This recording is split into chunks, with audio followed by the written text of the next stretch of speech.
Bonjour.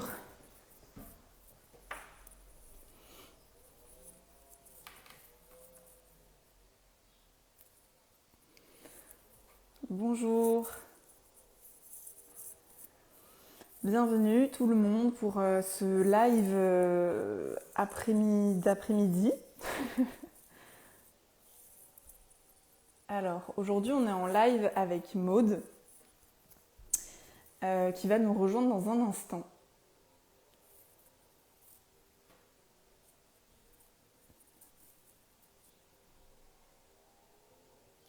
Et coucou! Salut Naturo Isa.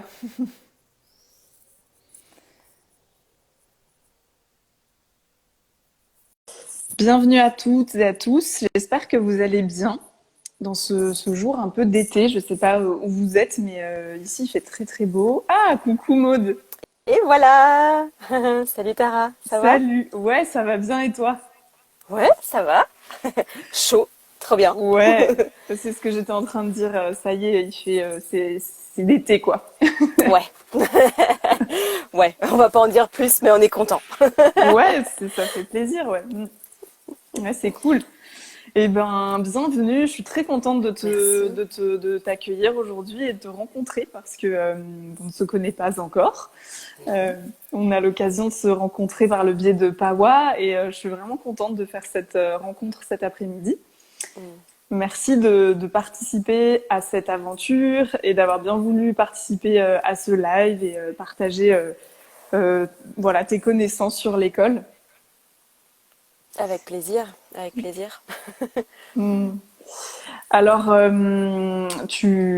peut-être en attendant, alors les personnes nous rejoignent petit à petit. Donc du coup, tu vas partager dans quelques jours, donc ce sera disponible sur pawa.school à partir du 1er août, un Mhm. contenu sur le thème de la gynécologie et plus particulièrement de la gynécologie émotionnelle et aussi donc pour aborder le thème de comment récupérer sa puissance utérine. Donc c'est le thème de la formation. Et ouais. Ouais, Et je sais. On est en décalage, non? Ou... non, moi ça va. Tu m'entends Ok. bien? Ouais, ça va, ça a l'air d'aller. Ça a l'air Ok. d'aller.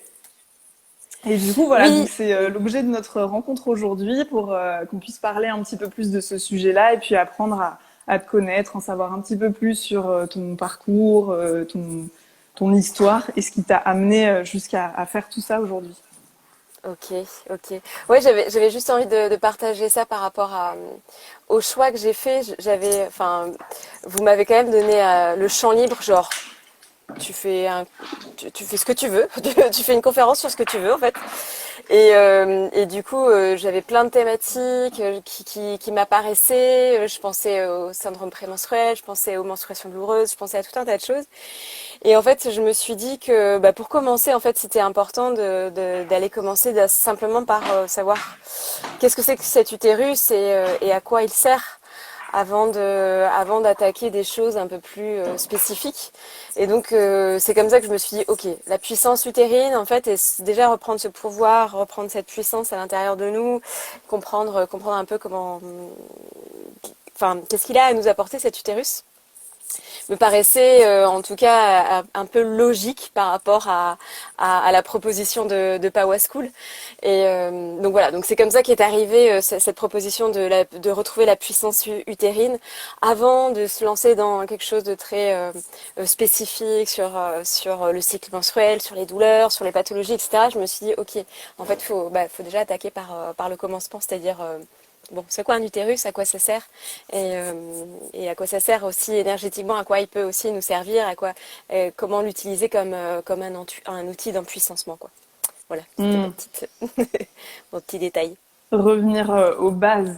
Oui, Ouais, complètement. Et c'est vraiment dans l'idée, en tout cas, dans l'intention de cette école en ligne qui vise vraiment voilà, à aborder tous ces sujets-là, à se poser des questions ouais. sur notre corps, sur comment tout ça, ça fonctionne, qu'est-ce qu'on vient faire là et comment est-ce que on peut retrouver finalement le chemin vers l'autonomie, notre responsabilité, notre puissance et notre liberté en questionnant un petit peu tout ce rapport à la santé, à notre corps, à notre environnement, à nos émotions. Donc, merci encore une fois d'être présente. Avec Et, plaisir. et pour commencer, et ben du coup, est-ce que tu peux te présenter, nous en dire un petit peu plus sur qui es-tu et ton parcours? Alors c'est une vaste question, c'est pas toujours évident de se présenter, mais du coup, je te laisse le champ libre. Ouais. Oui, c'est toujours c'est bon, je commence de plus en plus à me structurer dans ma présentation, mais en gros, je crois que je pars d'abord en fait, moi je danse depuis que j'ai 5 ans. J'ai découvert du coup que tu étais danseuse aussi, enfin, j'ai découvert ton compte en fait aujourd'hui, donc voilà, je m'excuse, je connais pas complètement qui tu es, mais je pense qu'on a quelques points en commun. Et je commence comme ça en fait, parce que la danse pour moi a été quelque chose qui m'a marqué toute ma vie. Je continue à danser et, et en fait ça a été mon premier, alors pas métier parce que j'ai pas gagné ma vie avec, enfin si j'ai gagné ma vie avec, mais bien plus tard. Mais c'était une vocation quoi. C'était vraiment une vocation. À 10 ans, 11 ans, j'ai choisi d'aller au conservatoire, d'aller faire de la danse classique. Enfin voilà, j'avais des heures. Je dansais tous les jours. En gros, j'étais en tout cas, j'avais une intensité à partir du collège en fait, beaucoup de danse dans ma vie. Donc je pense que c'est déjà par là qu'il faut commencer. Et puis au final, j'en ai pas fait mon métier pour plein de raisons. D'abord pour des raisons de compétition, des raisons de niveau, des raisons de voilà de professionnalisation extrême. Et donc du coup, j'ai fait des études d'architecture et j'ai été architecte pendant 8 ans. Euh, et, euh, et donc, je suis architecte en bâtiment. La question se pose toujours de architecte ou architecte d'intérieur ou non, architecte en bâtiment. Voilà, je fais des murs en béton et des fondations. Enfin, en tout cas, c'est ce qu'on me demandait de faire à l'époque. Et donc, j'ai passé 8 ans en tant qu'architecte, bébé architecte, puis chef de projet, etc., etc. Et cetera. Et j'ai jamais en fait quitté la danse. J'ai toujours continué la danse en loisir, mais aussi j'ai été dans une compagnie d'art de rue. J'ai fait du clown, j'ai fait du mime, donc j'ai toujours eu ce rapport en fait au corps qui est resté. Pour moi, le corps et l'espace, enfin l'architecture, la danse, la gynécologie, pour moi c'est la même chose. C'est juste une question d'échelle et de corps dans l'espace et de ce qu'on ouvre de cet espace en fait, de ce qu'on fait de l'espace de notre corps, ce qu'on fait de l'espace extérieur, etc. Et puis, j'ai tout plaqué avec mon compagnon. On est parti vivre en Colombie. Donc, on a tout arrêté, démissionné, etc., etc. Et en Colombie, en fait, par un hasard douloureux, parce que j'avais moi-même des douleurs utérines. Et donc, du coup, j'ai commencé un peu à m'intéresser à ma sphère gynécologique à partir de ce moment-là. Et donc j'ai commencé un peu à aller un peu fouiner, à dire ok comment je peux guérir de ces douleurs d'une autre manière que de prendre un paracétamol ou un Antadis ou voilà ou un Médoc quoi en tout cas.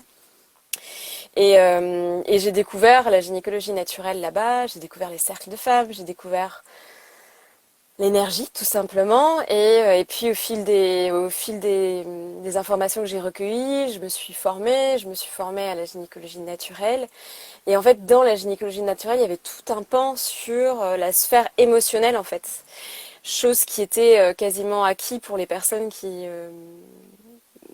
que je rencontrais, enfin en Amérique du Sud en tout cas, et qui pour moi était tout nouveau. Genre alors attends, ça veut dire que quand je suis en colère dans mon cycle, ça peut se sentir sur mes menstruations, comment c'est possible, etc. Moi je j'arrivais pas à piper ça quoi. Et donc je me suis vraiment formée, spécialisée, et puis j'ai lu plein de bouquins, et puis j'ai appris plein de choses. Voilà, c'est cet espace de zone où d'un seul coup il y a un univers qui s'ouvre. Et donc c'est comme ça que j'utilise maintenant le terme gynécologie émotionnelle. C'est un terme qui est utilisé beaucoup au Brésil. Et effectivement, c'est vraiment, pour moi, c'est la médecine de la parole parce que c'est pas, je suis pas gynécologue, je suis pas formée à la gynécologie dans le sens conventionnel du terme. Mais c'est d'aller comprendre en fait qu'est-ce qui se passe au niveau émotionnel et qui pourrait impacter le cycle, mais aussi les pathologies. Je travaille aussi beaucoup sur la logique, donc qu'est-ce que signifierait en fait la pathologie, pourquoi ça arrive, pourquoi une inflammation, pourquoi une irritation arrive à cet endroit-là du corps et qu'est-ce qu'elle a à nous dire à cet endroit-là du corps. Donc voilà, c'est vraiment cette notion-là de gynécologie émotionnelle au sens large du terme. Et donc du coup, en fait, de fil en aiguille, eh ben, je suis devenue accompagnante en gynécologie émotionnelle. C'est pas quelque chose qui à la base était prévu dans mon agenda, vraiment de me dire ok, je vais faire ça comme métier. Et en fait, voilà, j'ai partagé sur Instagram des choses il y a quand même quelques années, hein. Et puis les gens ont commencé à me questionner, à me demander des conseils, et à voir que ça fonctionnait pour eux. Enfin, beaucoup de personnes qui étaient aménorrhées, qui avaient leur menstruation qui revenait, des choses comme ça. Jusqu'au jour où il y a quelqu'un qui m'a dit, mais Maud, en fait, faut que tu te fasses payer pour ça. Enfin, J'étais, ah bon? Ben oui, en fait, moi, je paye mon gynécologue, je paye mon psychologue pour ça. En fait, si tu vois, je voudrais bien te payer pour ça parce qu'en fait, tu donnes des informations que je n'ai pas dans la sphère médicale. Et donc, c'est comme ça que je suis devenue accompagnante au fil des rencontres. C'est comme ça que commencé à donner un prix et échanger, en fait, voilà, la médecine de la parole contre des accompagnements, en fait. Et donc, je suis devenue accompagnante en gynécologie émotionnelle. Et pour terminer l'histoire, en fait, moi, j'utilise maintenant du coup une méthode que j'ai appelée la gynémotion. Voilà, de laisser la gynécologie émotionnelle au sens large du terme. Et moi, vraiment, ma méthode, elle relie aussi beaucoup la danse, le mouvement, le corps, les émotions, mais aussi le rituel, en fait, le travail du rituel que j'ai appris moi en Colombie, mais qui est applicable absolument dans toutes les cultures et dans toutes les traditions, hein, mais d'aller vraiment ritualiser aussi ce cycle, ritualiser cette connexion à son corps. Donc ça, je l'ai appelé la gynémotion, et donc du coup maintenant, voilà, je dis que j'accompagne avec la méthode de la gynémotion, Mm. qui est une méthode qui s'apparente vraiment qui est un mélange entre les émotions thérapie, la danse thérapie, le rituel thérapie, je ne sais pas comment l'appeler, c'est un cocktail de tout ça. Mm. Voilà. Mm. Ok, magnifique. Ouais, effectivement, je vois qu'on a pas mal de ponts, de points aussi qui se connectent. C'est chouette à voir. Mm. Et alors, du coup, on va rentrer dans le sujet. C'est passionnant. Tadam. C'est parti. Selon toi, qu'est-ce qui a fait qu'aujourd'hui on est déconnecté quelque part de notre corps, peut-être de nos émotions aussi, du fonctionnement de notre corps, voilà, Mm. d'avoir perdu quelque part une sagesse que on peut dire les femmes, mais toute personne menstruée ou ayant un utérus avait peut-être à l'époque, Mhm. et ont encore dans certains endroits du monde, comme tu as pu rencontrer en Amérique du Sud. Mhm. Voilà, à ton avis, voilà, c'est quoi le postulat, le constat là, du jour? Alors, le constat du jour, il y a plusieurs constats, parce qu'il y a déjà un constat qui est presque en dehors du corps féminin, c'est du corps en général, du corps humain en général, c'est le constat que principalement, en fait, euh,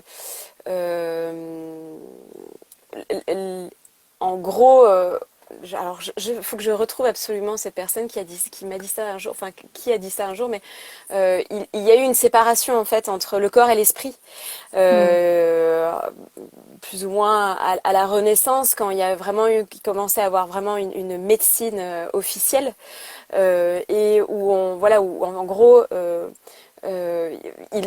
alors je sais pas si c'est conscient ou inconscient, je pense un peu des deux. L'Église s'occupe de l'esprit et la médecine du corps. Voilà. Et il y a une espèce de séparation. Là, je parle vraiment dans la culture occidentale Hmm. européenne, parce qu'après, enfin voilà, il y a tout un tas d'autres choses qui jouent sur d'autres territoires. Mais il y a eu vraiment cette fragmentation de, ok, bah on s'occupe, voilà, l'Église, la religion s'occupe de l'esprit, et puis la médecine s'occupe du corps, et on divise ça. Donc là, il y a eu vraiment une séparation, il y a quand même pas mal de siècles, sur et donc on a cette espèce de truc très inconscient en nous de, ok, à partir du moment où c'est notre corps, on va vers la médecine, on va pas Hmm. vers la connexion, vers l'énergie, vers le ressenti, ce qui pourrait être assimilé à de la spiritualité. La connexion inconsciente, enfin pas inconsciente, mais la connexion invisible, euh, est vite reliée à la spiritualité et donc à la religion, etc., etc. Donc là, il y a vraiment une séparation du corps humain et de l'esprit humain, déjà de manière assez radicale. Donc ça, c'est un fait. Et ensuite, après, il s'est rajouté par rapport vraiment au corps de sexe féminin, vraiment par rapport à la sphère gynécologique en particulier, il s'est rajouté cet effet en fait, le corps des femmes a été très politisé, a été très maltraité. Il est devenu un corps un peu, comment dire,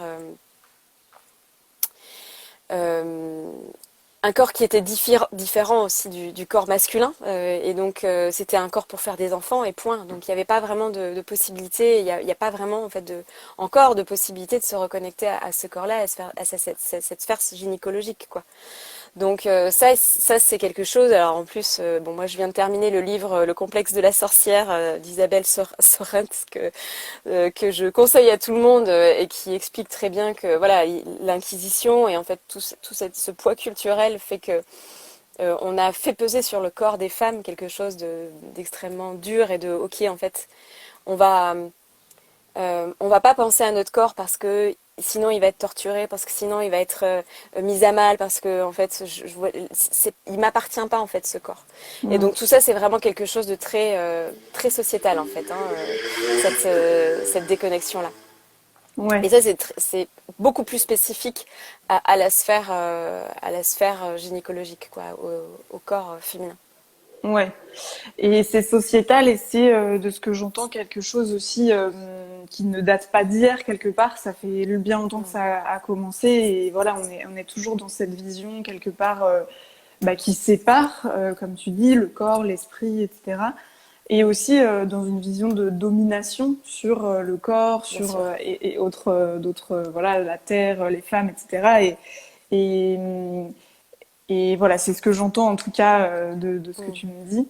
Et donc, quelque part, ton travail ou ce qui t'a amené à faire ce que tu fais aujourd'hui, j'entends en tout cas dans ta présentation qu'il y a beaucoup cette envie de faire du lien, de créer du lien en fait entre les choses et aussi bien entre différentes disciplines, puisque tu parles d'émotions, de gynécologie, mais aussi de danse, de rituels. Donc, il y a vraiment une envie de rassembler Mm. plusieurs Mm. pratiques. Hmm. Ouais, pour moi c'est un tout.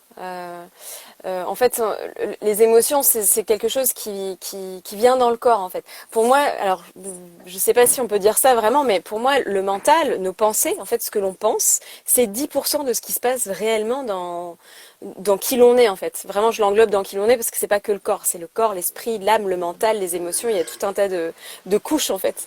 Et, et du coup, en fait, on a la sensation que notre mental, il y a juste ça, en fait, qui fait qui gère qui l'on est, qui gère Mode Renard. Ça serait un peu comme si il y avait que le mental en fait. Quand on déconstruit ça en se disant en fait il y a tout un tas de choses extérieures et intérieures qui arrivent et qui peut se connecter et on peut communiquer tous ensemble.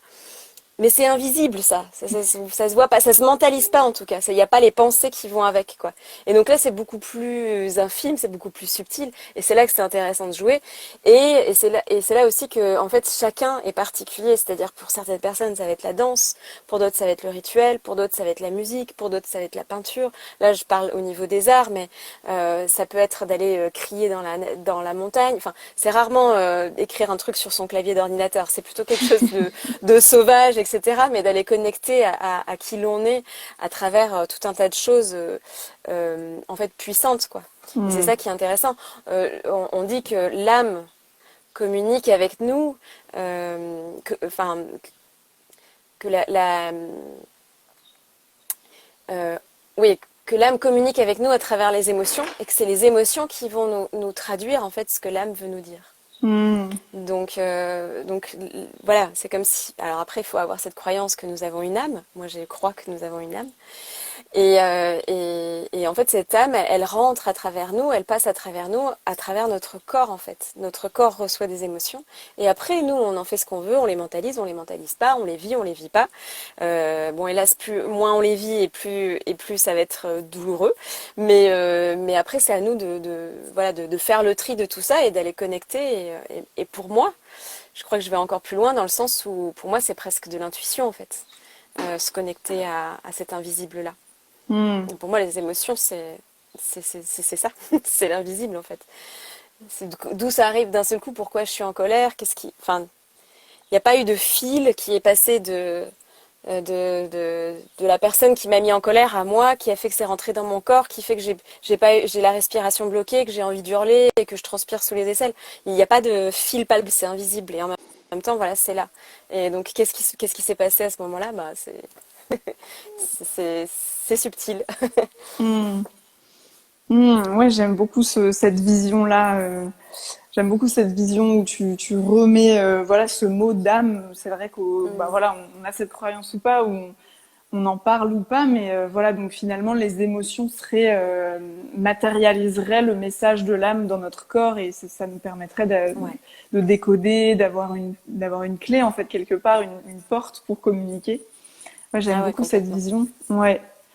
Et alors, quel type de personnes ou comment ça se passe les personnes qui viennent à toi? Est-ce que tu remarques qu'elles viennent ou enfin voilà que les personnes viennent avec des problématiques similaires ou quelle est la porte Mm. d'entrée des personnes qui viennent à toi?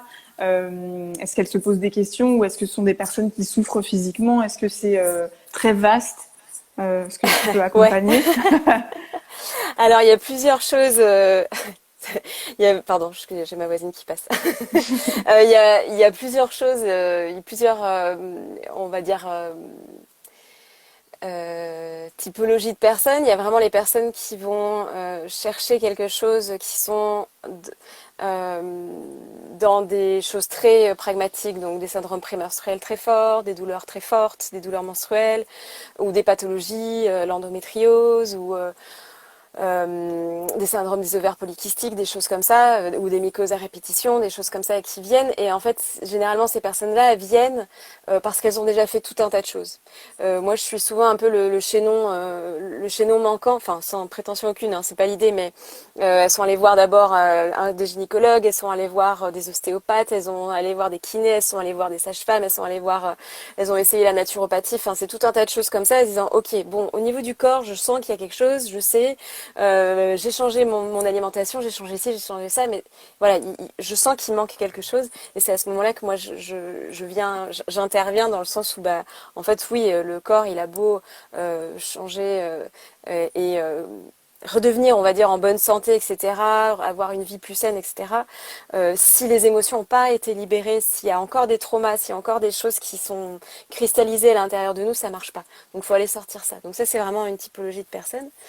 Et j'ai d'autres personnes qui viennent également pour la ménopause, beaucoup de personnes qui viennent appréhender la ménopause autrement. Ça, je trouve ça hyper intéressant. Je trouve ça assez magique en fait. Donc, c'est des personnes qui ont déjà beaucoup travaillé sur elles et qui en fait juste ont envie d'arriver sereinement en fait à cette phase du cycle qui est une fin de cycle entre guillemets parce qu'il n'y a plus de cycle menstruel, mais qui est un renouveau énorme. Donc, de préparer à ça.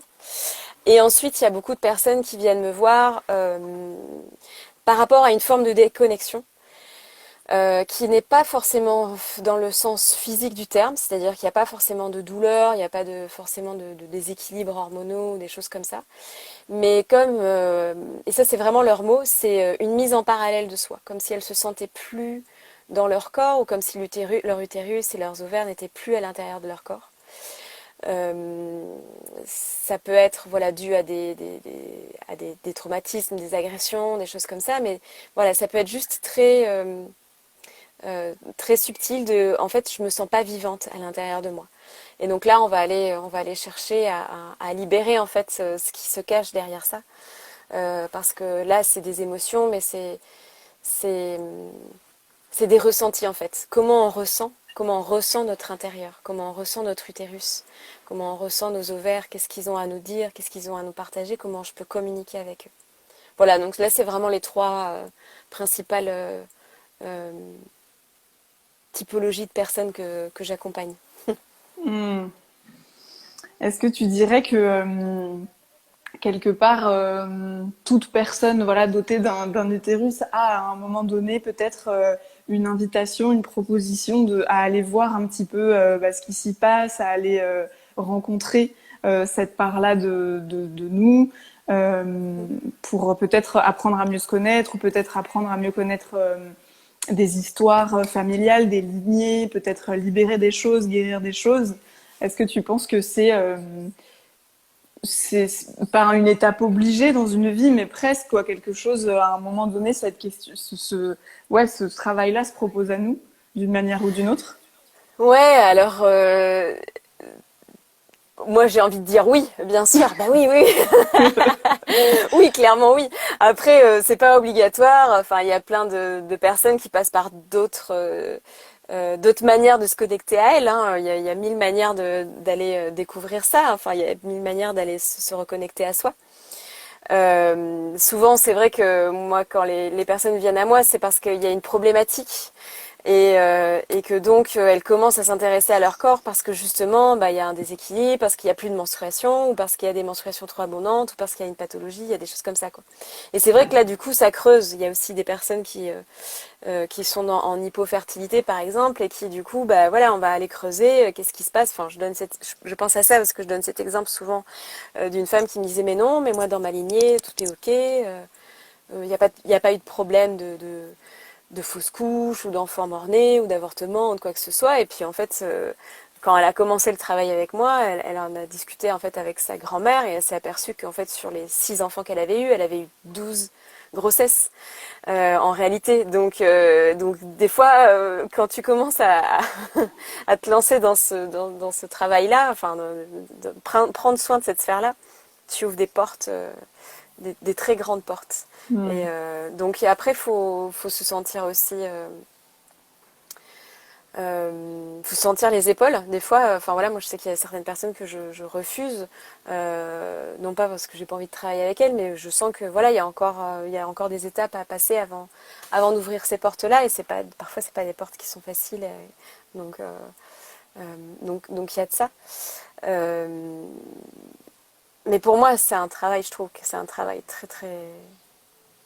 très puissant parce que, et ça c'est en médecine traditionnelle chinoise, on dit ça, que il est tellement plus simple de soigner une femme qu'un homme parce qu'au moins dans une femme, on voit, avec le cycle menstruel, on voit rapidement s'il y a une problématique. Donc d'aller écouter son cycle, d'aller écouter ses douleurs, d'aller voir les caillots, de comprendre qu'il y a la couleur du sang peut nous indiquer des choses.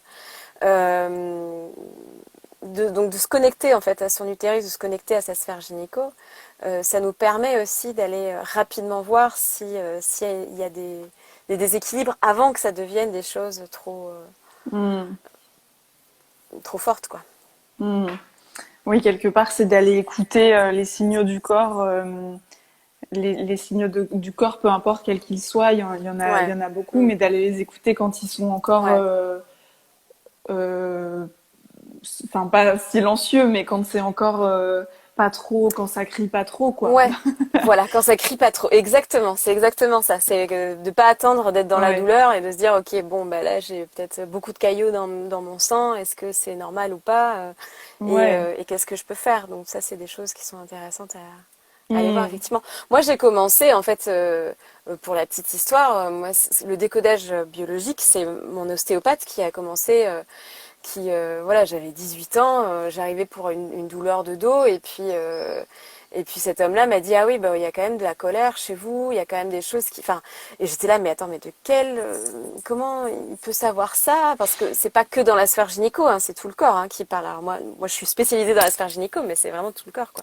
Et donc j'ai commencé comme ça, j'ai commencé par les douleurs d'épaule, les douleurs de dos, tiens qu'est-ce que ça veut dire mon genou, pourquoi j'ai ça, la hanche, machin. Puis en plus je suis une vieille danseuse, hein, ça fait 30 ans que je danse, donc j'ai mes petites douleurs personnelles, quoi. Et donc du coup je sais, ah tiens quand j'ai mal au genou, je sais que voilà il y a ça. Tiens quand j'ai ma cheville qui revient, je sais qu'il y a ça. Donc déjà commencer d'abord par le corps, quoi, dans son ensemble, et puis ensuite vraiment on se spécialise là dans la sphère gynéco. Après Hmm.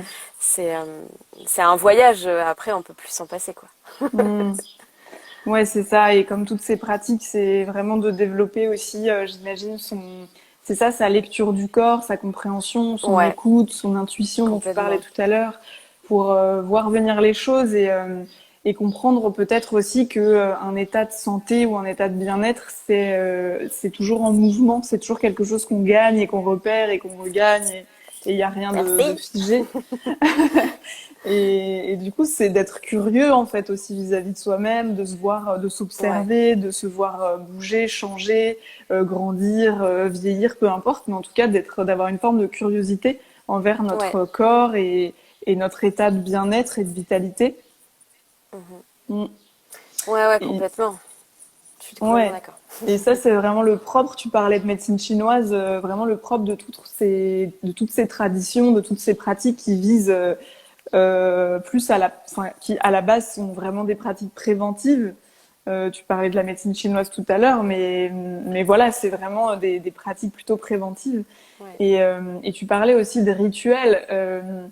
Je me dis souvent qu'il y a beaucoup de choses aussi qui pourraient être euh, c'est même pas éviter ou c'est-à-dire qu'aujourd'hui aussi il y a quelque chose qui manque cruellement à nos sociétés, c'est les rituels justement. On n'a plus aucun rituel dans une vie de femme, mais aussi une vie d'homme.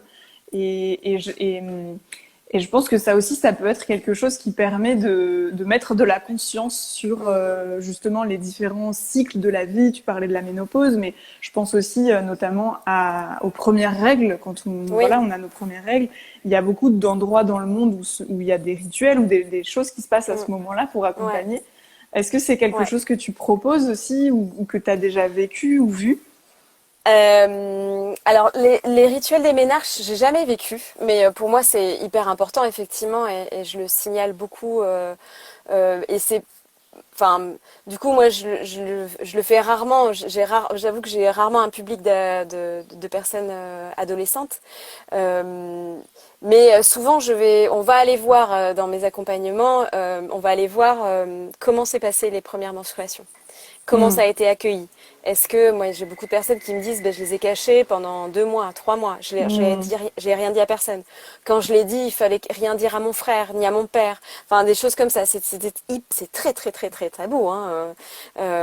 Il faut pas montrer qu'on saigne, il faut pas montrer que du coup que c'est sale, hein, parce que c'est ça, hein, d'éviter que la culotte c'est un des plus grands stress des adolescents et des adolescentes d'aujourd'hui, hein, c'est d'éviter que la tache qui est du sang sur le pantalon. Enfin voilà, on est tous passés par là, je crois.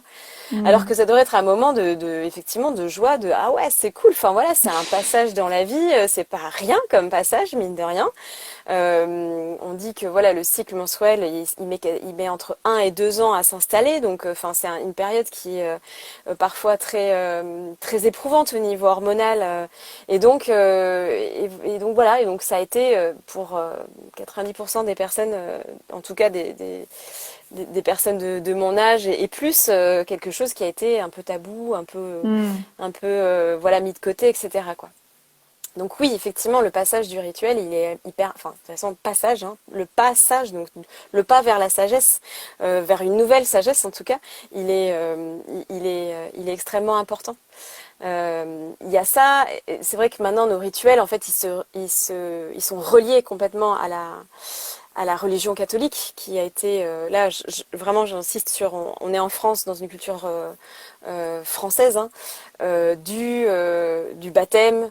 De la communion, du mariage et de l'enterrement en fait. Hmm. Voilà, la communion correspond en fait à la célébration des ménarches en fait. Hein, ça correspond à Hmm. cette période-là de la vie. On l'a pas appelé comme ça et ça n'a rien à voir avec le sang menstruel, etc. Hein, ça, je dis pas ça, mais c'est le seul rituel que l'on a retrouvé, que l'on retrouve en tout cas encore un peu en France quoi. Ouais, c'est vrai. Euh, en Amérique du Sud, il y a beaucoup le passage des 15 ans. Les jeunes filles font une énorme fête pour leurs 15 ans. C'est un truc hyper sacré chez eux et vraiment elles sont habillées en princesse. C'est leur journée. Elles font des photos, des machins. Donc c'est encore une fois, c'est pas forcément les ménages qui sont fêtés, mais cette 15e année, elle est fêtée dans ok, tu rentres dans le monde des femmes, ma fille. Maintenant, voilà, elles ont généralement des très belles robes. Hmm. Elles sont très féminisées. Alors on est pour ou on est contre. Hein. Après, c'est aussi, ça amène d'autres choses, hein, de sexualiser le corps des jeunes filles trop tôt. C'est pas non plus terrible, mais en tout cas, il y a ce passage-là en fait qui est quand même important, quoi. Et pour moi, le rituel,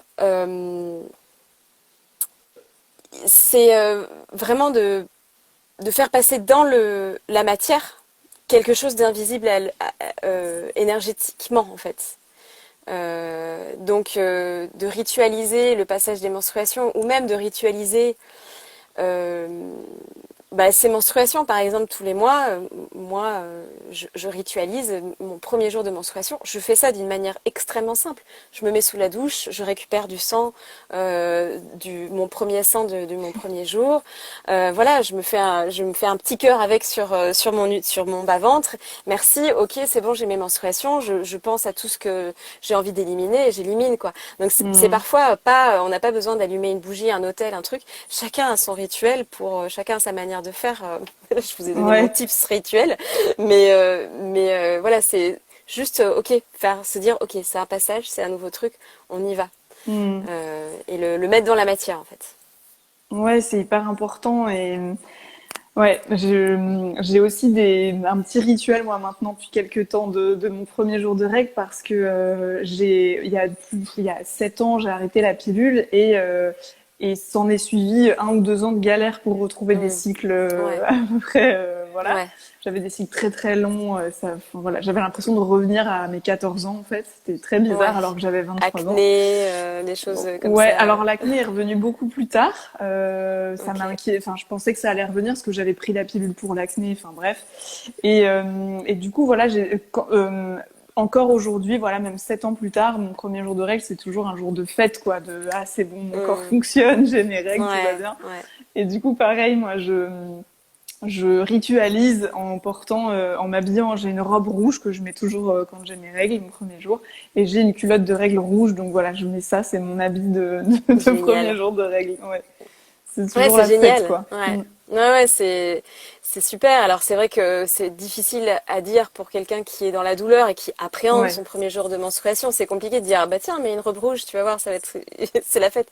Donc ça c'est un peu plus compliqué, mais c'est vrai qu'effectivement de se dire ok, je vais passer dans quelque chose de nouveau. C'est la fin de quelque chose, les menstruations. ouais, C'est la fin d'une muqueuse, c'est la fin d'un petit cocon en fait. Hein. Qu'est-ce que c'est hein, les menstruations? C'est la paroi utérine qui s'est desquamée, qui a quitté l'utérus parce qu'il n'y a pas eu de fécondation, tout simplement, quoi. Donc c'est la fin de quelque chose, donc de se dire ok, bah, je termine quelque chose là, et puis je reprends quelque chose de nouveau, et puis ça sera de nouveau quelque chose de magique la prochaine fois. mm. C'est hyper important. Mais tu vois, voilà, chacun son rituel. Et Ouais, c'est marrant. je trouve ça, voilà. Euh, Après, bon, il y a des rituels qui sont plus forts où on allume un feu, une bougie, on chante et, euh, et, euh, et on fait des formules magiques, hein, mais il y a des rituels très simples, effectivement, de porter une robe rouge, mettre une culotte rouge, enfin des choses très, très simples qui peuvent être Ouais. mises en place et qui peuvent être. Voilà. Ouais, c'est ça. Chacun peut trouver finalement ce qui lui parle et effectivement, ça peut être très simple en fait. Et il y a vraiment de la joie à faire ça. Moi, je me rends compte que Ouais. je suis comme, j'ai l'impression d'être comme une enfant quoi. C'est un jeu entre moi et moi-même. Personne n'est au courant en fait. Voilà, moi, je m'habille en rouge une fois par mois et il y a que moi qui le sais pourquoi en fait. Oui, oui, oui. Et je trouve ça rigolo.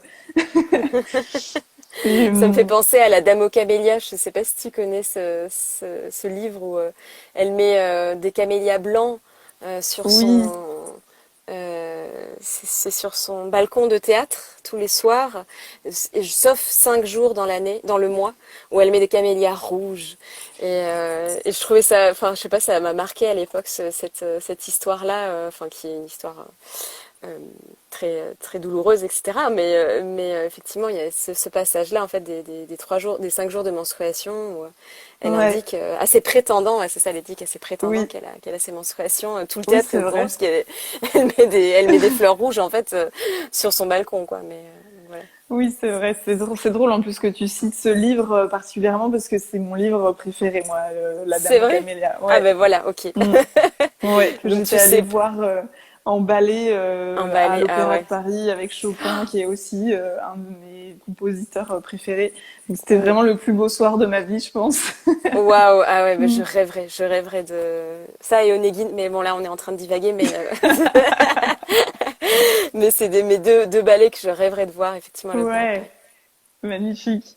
Mm. Et du coup, oui, ça me donne envie de te demander qu'est-ce que tu aurais envie de dire aux personnes peut-être qui nous écoutent, qui sont là aujourd'hui ou qui vont regarder en replay et qui se trouvent justement dans une situation soit de douleur ou comme tu disais, d'incompréhension parfois de leur corps. Mhm. Ça arrive aussi Mhm. de plus comprendre en fait ce qui se passe, d'être perdu, de se sentir à côté, d'avoir des douleurs ou d'avoir des absences de règles ou plein de choses Ouais, en fait. Il peut se ouais. passer beaucoup de choses à cet endroit-là.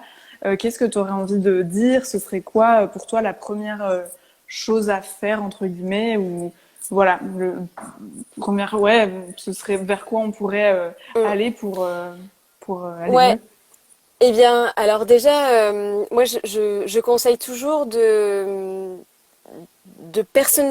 oui, personnifier un peu cet espace-là, non pas de le diviser comme s'il était en dehors de nous, mais un peu quand même, en tout cas au début, de dire ok, si mon utérus était une personne et qui me disait j'ai mal, j'ai mal, j'ai mal, j'ai mal, j'ai mal, ou j'ai pas mes menstruations, j'ai pas mes menstruations, qu'est-ce qu'on ferait en fait devant cette personne-là et comment, quelle serait notre première réaction quoi. Quand quelqu'un a mal, généralement, on l'écoute. Déjà, on lui dit, ok, j'entends que t'as mal. Enfin, c'est quelque chose qui est la base. On va pas commencer à lui dire, non, mais non, allez, hop, c'est bon, oublie là, t'as pas mal, tu fais semblant, merci, au revoir, quoi. Parce que c'est souvent un peu ce qu'on encode. Même si parfois c'est de manière inconsciente, mais non, mais de toute façon, il faut quand même que tu enchaînes ta journée là, donc voilà, je sais que t'as mal, mais hop, on y va, quoi. Donc déjà d'être un peu plus à l'écoute de cette sphère gynécologique et de lui dire je t'entends en fait. J'entends qu'il y a un cri, j'entends que tu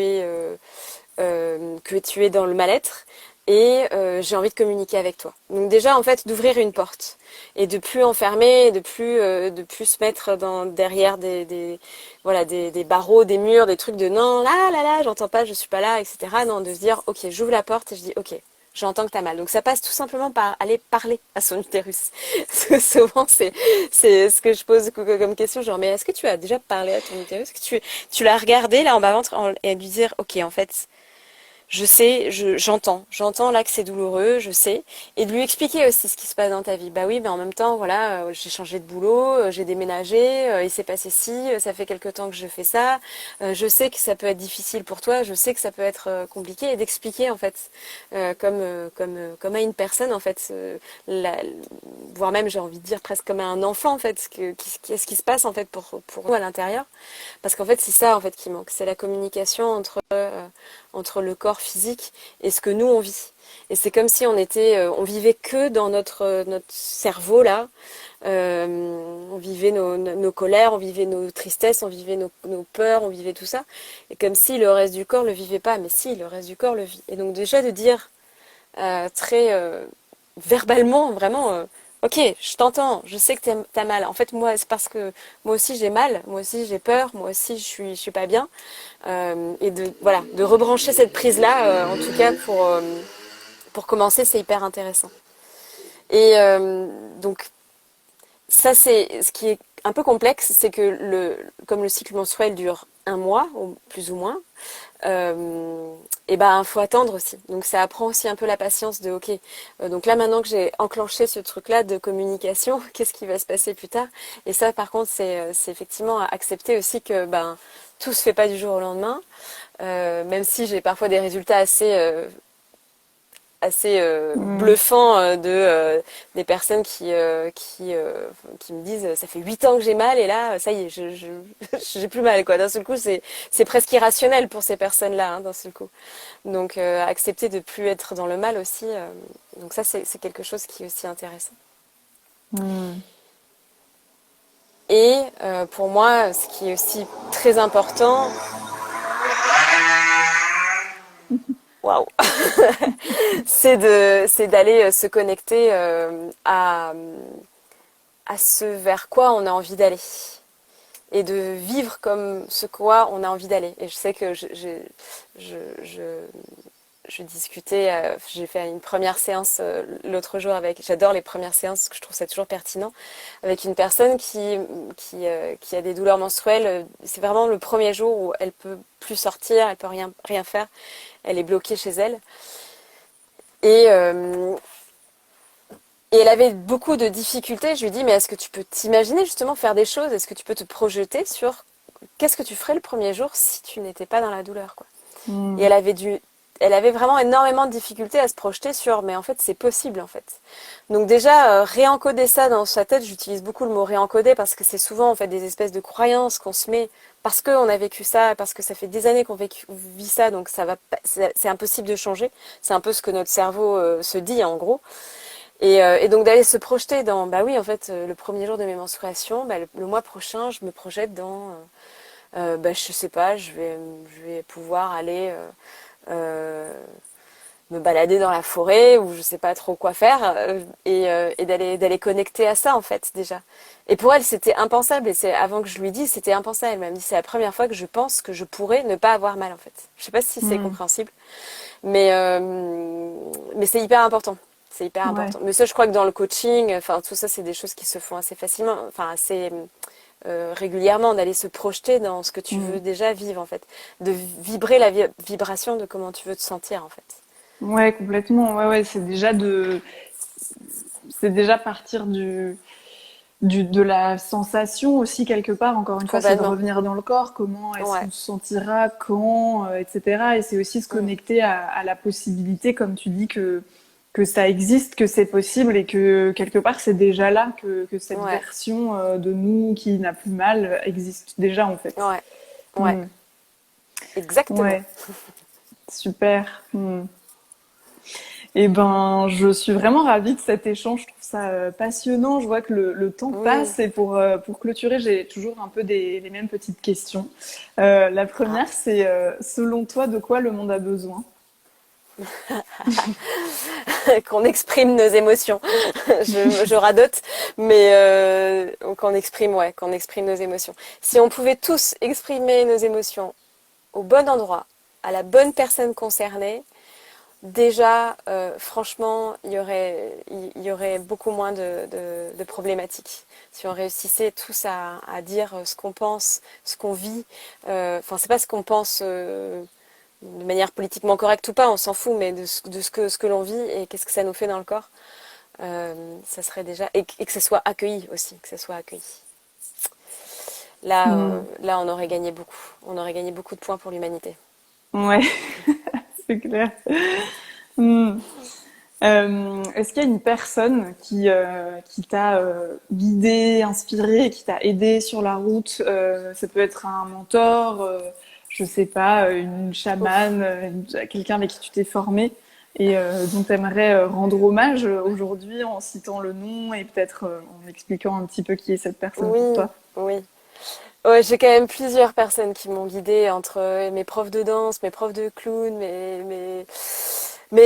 bref, j'ai quand même pas mal de gens. Mais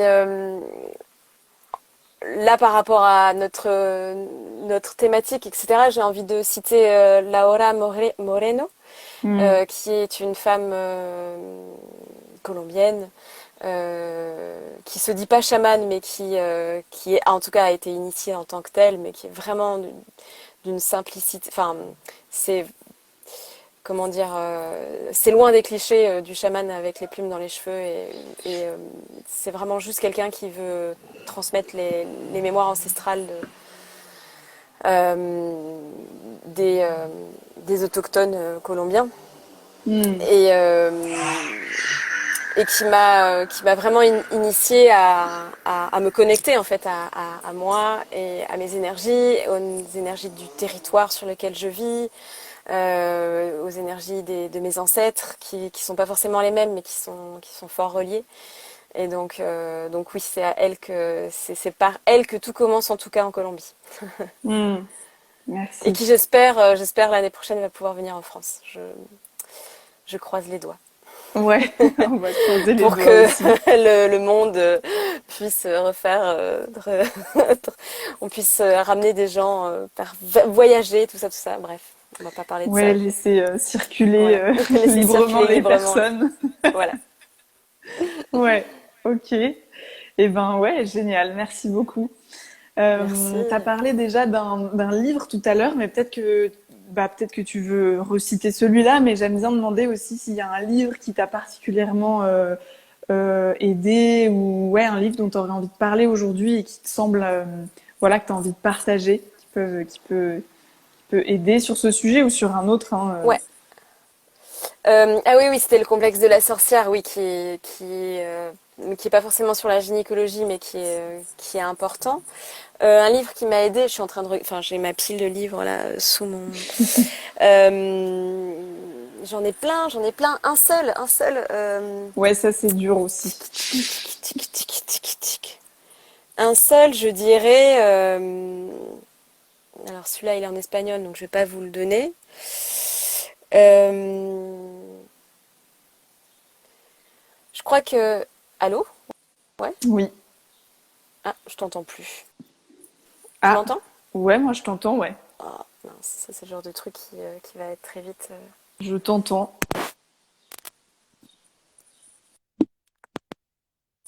Allô, allô? Non, je t'entends plus. Mais en tout cas, je vais quand même citer mon livre parce qu'a priori, toi, tu m'entends. Vous m'entendez. Et bien, du coup, c'est le. Bah, je le cherche en fait. Excusez-moi, je le cherche. C'est le manuel naturopathique de Rina Nissim, qui est pas forcément un livre. Ah, là, le voilà. Qui est pas forcément un livre sur les émotions en tant que tel, mais qui est un manuel de gynécologie naturopathique à l'usage des femmes. Est-ce que ça se voit dans le bon sens? Je suis pas sûre. Si ça se lit. C'est un peu, c'est à l'envers. Mama Mélis, On vous entend tous les deux. c'est Moi, ça? j'entends plus Tara, mais. Enfin bon, bref. Donc ça, c'est une petite bible en français qui est vraiment sur toutes les maladies gynécologiques, les déséquilibres, etc. Mais ça, c'est vraiment une manière de soigner différemment. Mais il y a aussi un petit Ouais. peu de zone d'ombre, d'émotions et de choses un peu invisibles, mais c'est plus vraiment du côté naturopathique. Et du côté émotionnel, mais là je l'ai pas là, c'est Femme désirée, femme désirante de Danielle Flammenbaum, qui est une Hmm. superbe gynécologue et qui est aussi acupunctrice et,